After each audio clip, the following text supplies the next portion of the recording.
Here's the story. There was a G7 meeting in Hiroshima recently.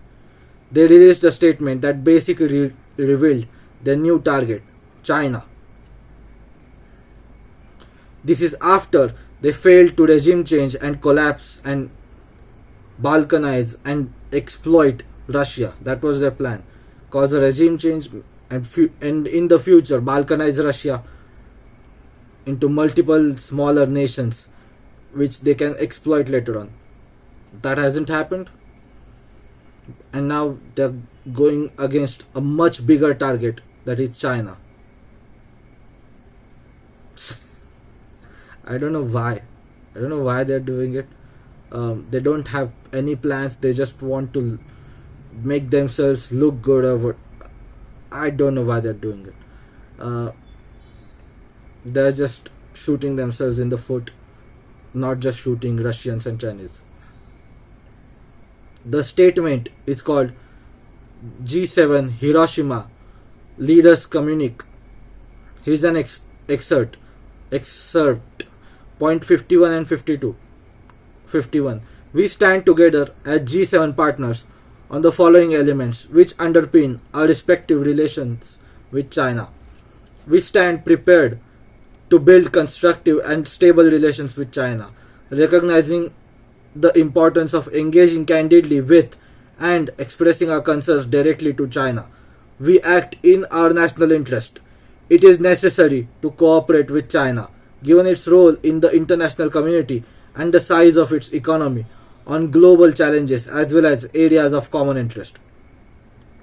We call on China to engage with us, including in international fora, on areas such as climate change and biodiversity crisis, and the conservation of natural resources in the framework of Paris and Kunming-Montreal agreements, addressing vulnerable countries' debt sustainability and financing needs, global health and macroeconomic stability. Our policy approaches are not designed to harm China, nor do we seek to thwart China's economic progress and development. A growing China that plays by international rules would be of global interest. We are not decoupling or turning inwards.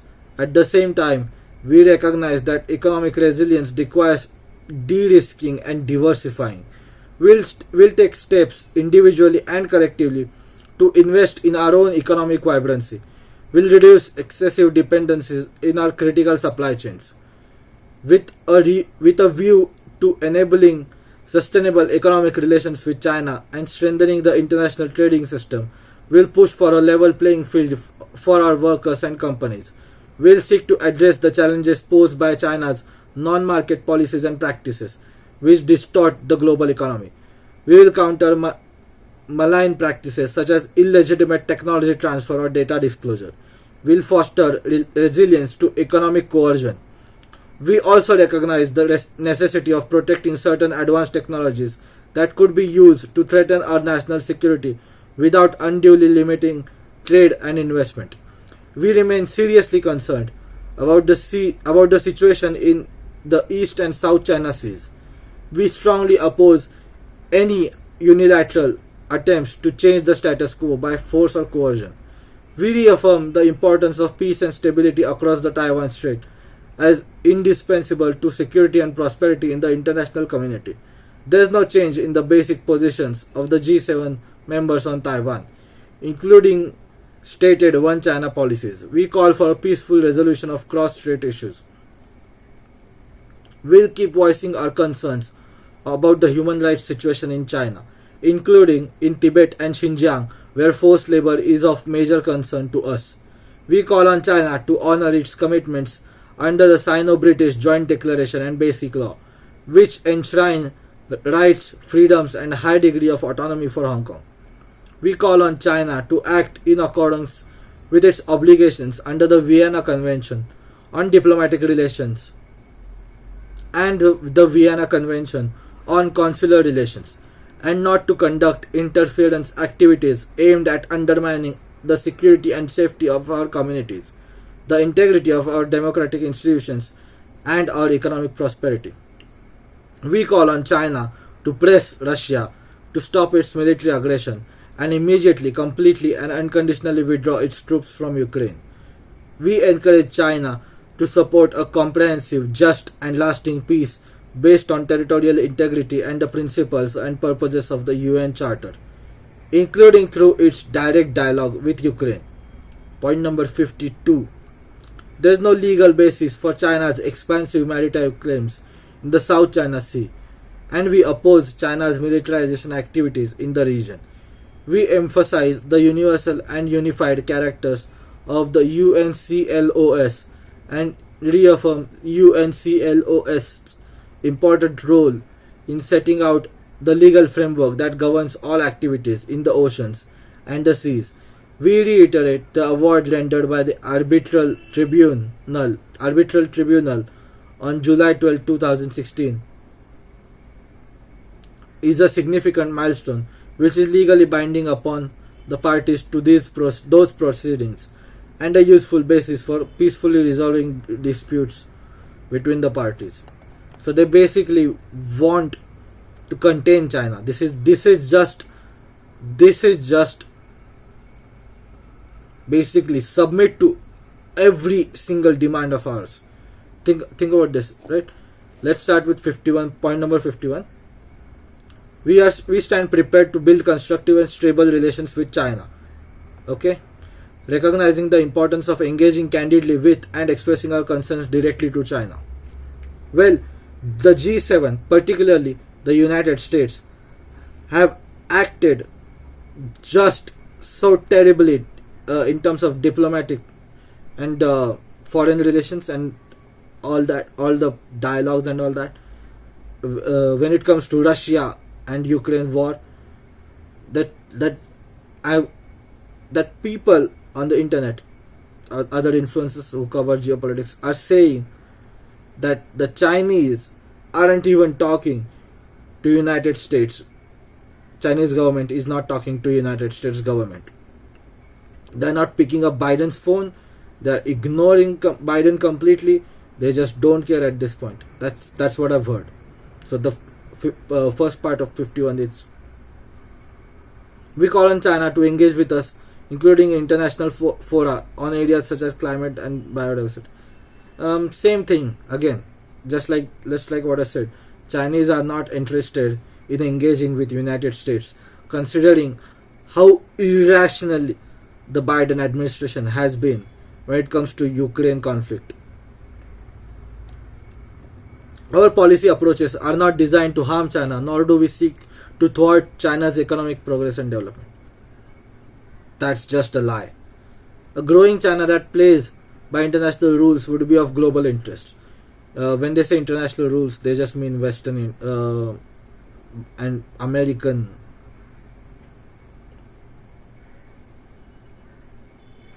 subservience, I guess I can say.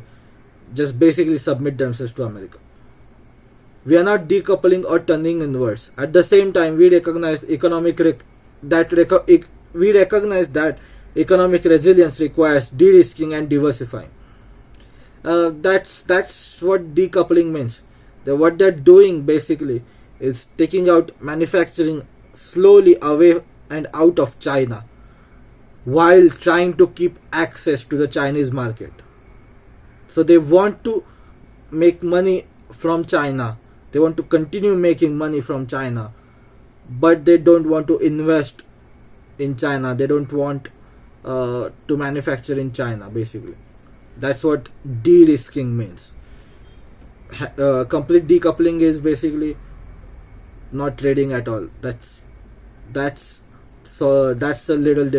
difference. De-risking is basically, we'll take out our investments, we'll take out all the manufacturing and all our supply chains out of China, but we still want market access to Chinese consumers. With a view to enabling sustainable economic relations with China and strengthening international trading system, we will push for a level playing field for our workers and companies. We will seek to address the challenges posed by China's non-market policies and practices which distort the global economy. We will counter malign practices such as illegitimate technology transfer and data disclosure. Well, some of that is legitimate technology transfer, which basically if they want to do business in China, they have to give up their technologies. But also China doesn't have intellectual property laws.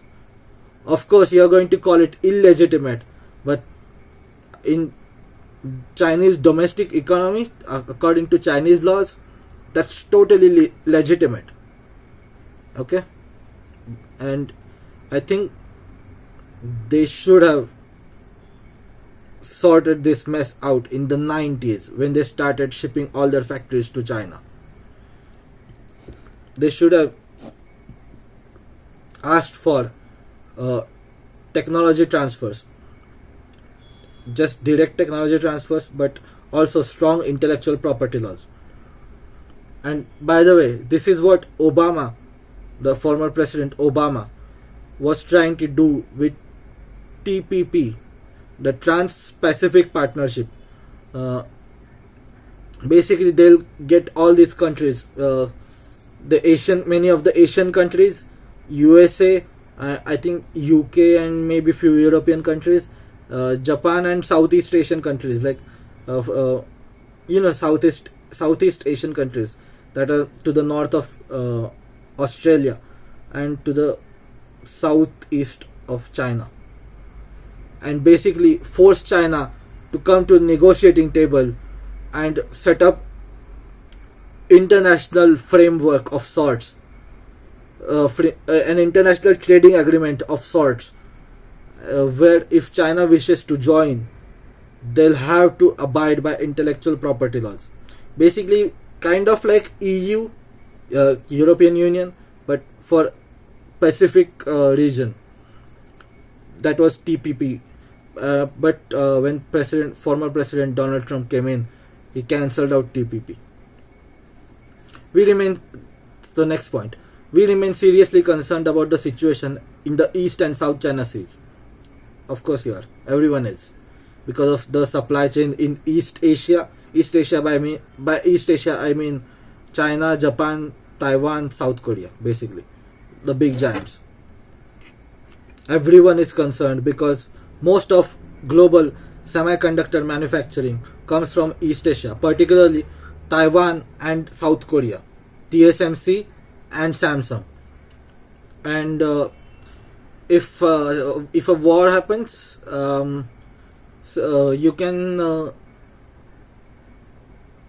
almost say goodbye to proper supply chains in around the world. You can almost say goodbye for a few years to proper semiconductor supply.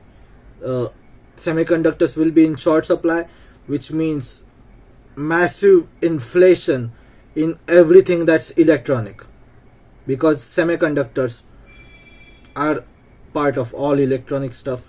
Everything that we use, everything that industries use, not just consumers, industries, all the factories, all the special equipment they use also use semiconductors. Also all the military stuff, they also need semiconductors. So if anything happens there, kiss goodbye to all the technology for at a cheap price at least. Technology is not lost forever. Of course, existing technology will still exist for few years, and but that will cause massive inflation. We reaffirm the importance of peace and stability across Taiwan Strait. I don't understand why they bothered with one China policy. When they recognize the Taiwanese government as the sole government of China, international community recognized. They didn't recognize communist China, and in the 1970s they basically went, communist China is the real China and Taiwanese government is illegitimate. That's basically the one China policy. But many countries have unofficially kept embassies open for Taiwan. I think when they recognize communist China as one China, they should have declared Taiwan's independence and settled that matter once and for all right there. I don't know why. That was a massive screw up by the West, by the United States in the 1970s. Next point. We'll keep voicing our concerns about human rights situation in China, including in Tibet and Xinjiang. That's true, but what are you going to do about it? What are you going to do about it? To the west of Xinjiang is Central Asia. Central Asia is completely under Russian and Chinese sphere of influence, and Western powers don't even have access to Central Asia, direct land access to Central Asia. For that, they'll need Armenia, which is to the south of Georgia, which is to the south of Russia. Armenia and Azerbaijan. Armenia, Azerbaijan and Georgia, the Caucasus region, which is to the east of Turkey but to the south of Russia, in the Black Sea region. That's near, and they don't have, American military doesn't even have access to the Central Asia directly, just like they have to the entire world. Central Asia is firmly under Russian and Chinese sphere of influence. So what are you going to do about Xinjiang situation? Tibet, same thing. Best they can do is Pakistan. And Afghanistan, but Afghanistan is lost. So what can they do? Asymmetric warfare. They could have waged asymmetric warfare via Tibetan and Xinjiang independence movements and all that. But even if they declare independence, what are they going to do? This is the next part of the same point. We call on China to honor its commitments under the Sino-British Joint Declaration and Basic Law, which enshrine rights, freedoms and a high degree of autonomy for Hong Kong. Same thing.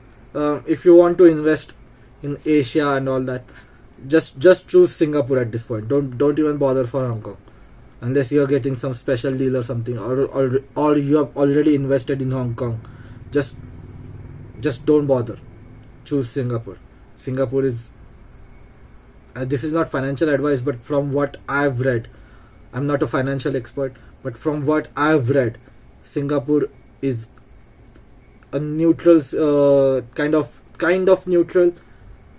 Even at this point, Singapore is more neutral than Switzerland, considering Switzerland chose to sanction Russia and they destroyed the neutrality which lasted for centuries.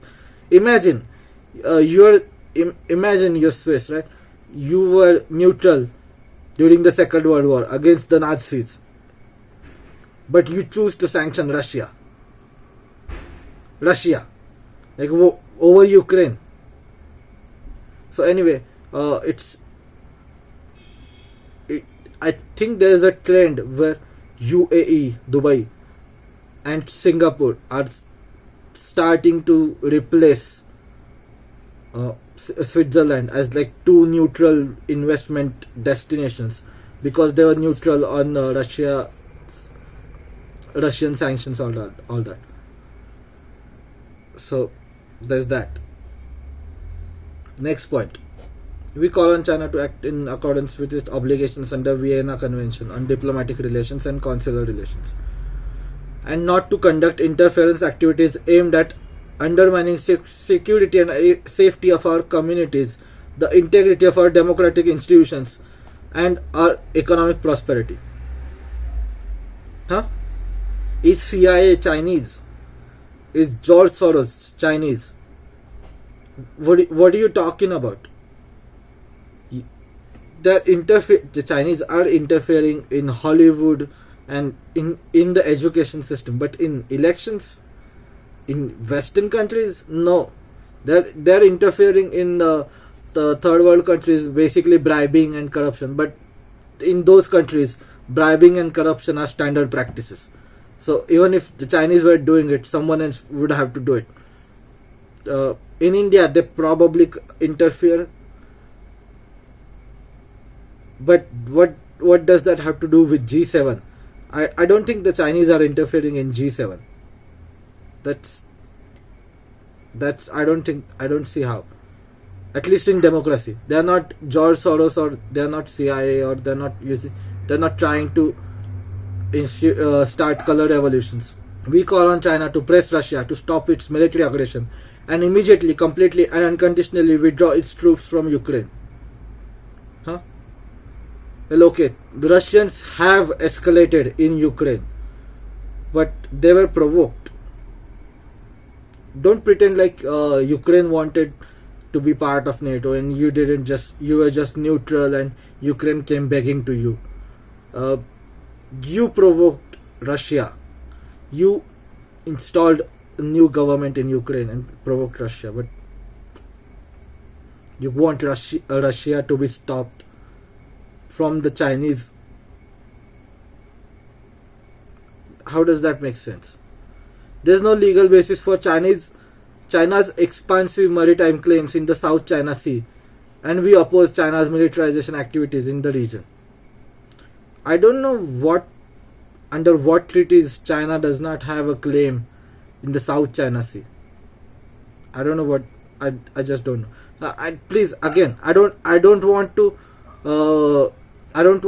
to defend China. Come on, I don't want to defend China, but you're being unreasonable here. I don't want to defend China, but clearly, even I can see, like, China has more of a maritime claim in the South China Sea than United States, which have militarily encircled China via Japan, South Korea, Taiwan, Philippines, etc. And maybe I think even Vietnam too. I don't want to defend China, but this is just. Speaking of G7, by the way.